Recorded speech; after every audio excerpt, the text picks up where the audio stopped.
എറണാകുളം ജില്ലയുടെ കിഴക്കൻ ഭാഗത്ത് സ്ഥിതി ചെയ്യുന്ന മണ്ഡലമാണ് കോതമംഗലം. പെരിയാർ നദി ഒഴുകുന്ന ഈ മനോഹര ദേശം പശ്ചിമഘട്ടത്തിന്റെ താഴ്വാര പ്രദേശമാണെന്ന് പറയാം.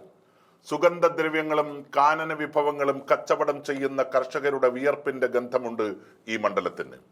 ഒരു ഡസനോളം ക്രൈസ്തവ ദേവാലയങ്ങളും അരഡസനോളം ഹൈന്ദവ പൗരാണിക ക്ഷേത്രങ്ങളും മുസ്ലിം പള്ളികളും സ്ഥിതി ചെയ്യുന്ന കേരളത്തിന്റെ മതേതര പരിച്ഛേദമാണ് ഈ മണ്ഡലം. 42% വരുന്ന ക്രൈസ്തവ വിശ്വാസികളും 37% ഹിന്ദുക്കളും 21% മുസ്ലിം മതവിശ്വാസികളും സ്നേഹത്തോടെ ജീവിക്കുന്ന നാട് കൂടിയാണ് ഈ ദേശം. കഴിഞ്ഞ 2 തെരഞ്ഞെടുപ്പുകളിലായി 1.5 ലക്ഷത്തോളം ആളുകൾ വോട്ട് രേഖപ്പെടുത്തുന്ന ഈ മണ്ഡലത്തിൽ CPM സ്ഥാനാർത്ഥി ആന്റണി ജോണാണ് ഈ മണ്ഡലത്തെ കേരള നിയമസഭയിൽ പ്രതിനിധാനം ചെയ്യുന്നത്. 2016 തെരഞ്ഞെടുപ്പിൽ കേരള കോൺഗ്രസ് നേതാവ് TU കുരുവിളയെ 20,000-ലേറെ വോട്ടുകൾക്കാണ് കന്നി അംഗക്കാരനായിരുന്ന ആന്റണി ജോൺ പരാജയപ്പെടുത്തിയത്. എന്നാൽ 2021 നടന്ന തെരഞ്ഞെടുപ്പിൽ അദ്ദേഹത്തിന്റെ ഭൂരിപക്ഷം കേവലം 6,300 കുറഞ്ഞു. അന്ന് കേരള കോൺഗ്രസിൽ നിന്നും UDF-ന് വേണ്ടി മത്സരിച്ചത് പ്രമുഖ വ്യവസായിയും ജില്ലാ UDF ചെയർമാനുമായിട്ടുള്ള ഷിബു തെക്കുംപുറമായിരുന്നു. 2020 20,000-ഓളം വോട്ടുകൾ പിടിച്ചില്ലായിരുന്നുവെങ്കിൽ ഒരുപക്ഷെ ഷിബു അനായാസേന വിജയിക്കുമായിരുന്നു. എന്നാൽ ഇന്ന് UDF-നെ സംബന്ധിച്ച് വിജയിക്കാൻ ഏറെ സാധ്യതയുള്ള മണ്ഡലമായി കോതമംഗലം മാറിയിട്ടുണ്ട്. 8 പഞ്ചായത്തുകളും കോതമംഗലം മുനിസിപ്പാലിറ്റിയും ചേരുന്ന മണ്ഡലമാണ് കോതമംഗലം. ഇതിൽ കോതമംഗലം മുനിസിപ്പാലിറ്റി ഇടതുപക്ഷമാണ് ഭരിക്കുന്നത്. 8 പഞ്ചായത്തുകൾ ഇരുമുന്നണികളും തുല്യമായി പങ്കിട്ടെടുക്കുന്നു.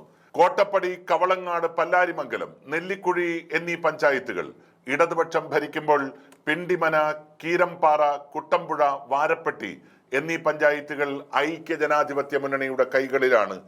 കഴിഞ്ഞ 2 ലോക്സഭാ തെരഞ്ഞെടുപ്പുകളിലായി ഓരോ തവണയും ഈ മണ്ഡലം ഡീൻ കുര്യാക്കോസിന് നൽകിയിട്ടുള്ള ഭൂരിപക്ഷം 25,000 വോട്ടുകളുടേതാണ്. അതായത് മോദി വിരുദ്ധ വോട്ടുകൾ ക്രോഡീകരിക്കപ്പെടുന്ന തെരഞ്ഞെടുപ്പുകളിൽ ഇവിടെ UDF-ന് അനുകൂലമായി വോട്ട് ചെയ്യുന്നവരുടെ ഭൂരിപക്ഷം 25,000 എന്നാണ്.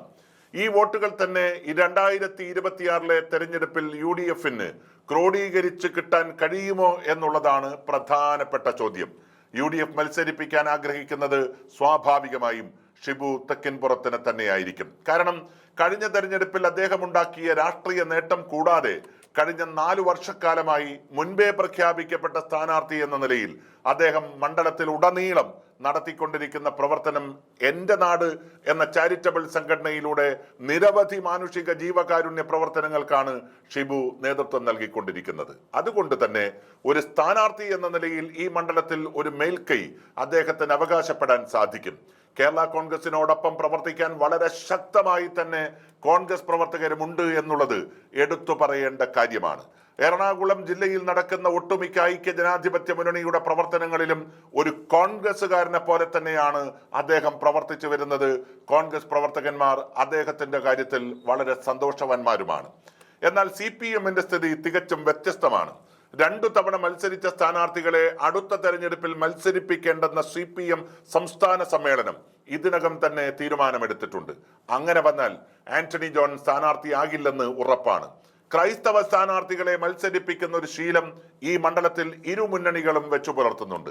അങ്ങനെയെങ്കിൽ ഷിബു തെക്കിൻപുറത്തിനെതിരെ മത്സരിക്കുന്ന CPM സ്ഥാനാർത്ഥി ആരായിരിക്കും എന്നുള്ളതാണ് ഏറ്റവും പ്രധാനപ്പെട്ട ചോദ്യം. മണ്ഡലത്തിൽ നിന്ന് തന്നെ ഒരു സ്ഥാനാർത്ഥിയെ കണ്ടെത്തുക CPM-നെ സംബന്ധിച്ച് പ്രയാസകരമാണ്.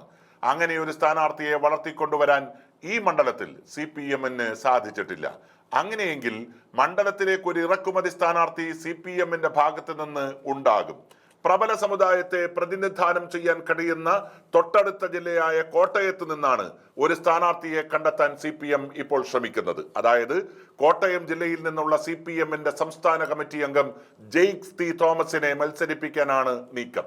നിരവധി തവണ തോൽക്കുന്ന സീറ്റുകളിൽ മാത്രം മത്സരിക്കേണ്ടി വന്ന ഹതഭാഗ്യവാനാണ് ജെയ്ക്ക്. ഇത്തവണയെങ്കിലും വിജയിക്കാൻ സാധ്യതയുള്ള ഒരു സീറ്റ് നൽകണം എന്നത് പിണറായി വിജയന്റെയും പാർട്ടിയുടെയും ആഗ്രഹമാണ്.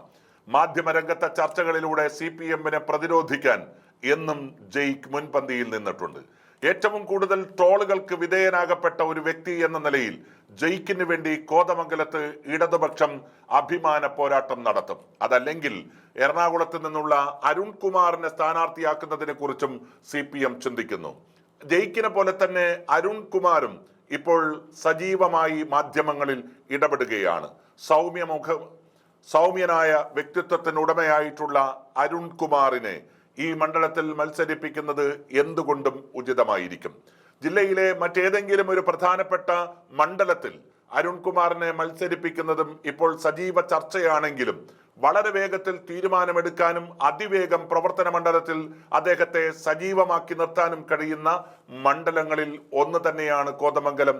എന്തായാലും ഒരു കാര്യം ഉറപ്പാണ്, 6000 വോട്ടിൽ നിന്ന് 25,000 വോട്ടിന്റെ ഭൂരിപക്ഷത്തിലേക്ക് ലോക്സഭാ തെരഞ്ഞെടുപ്പിൽ UDF എത്തിച്ചേർന്ന ഒരു മണ്ഡലം.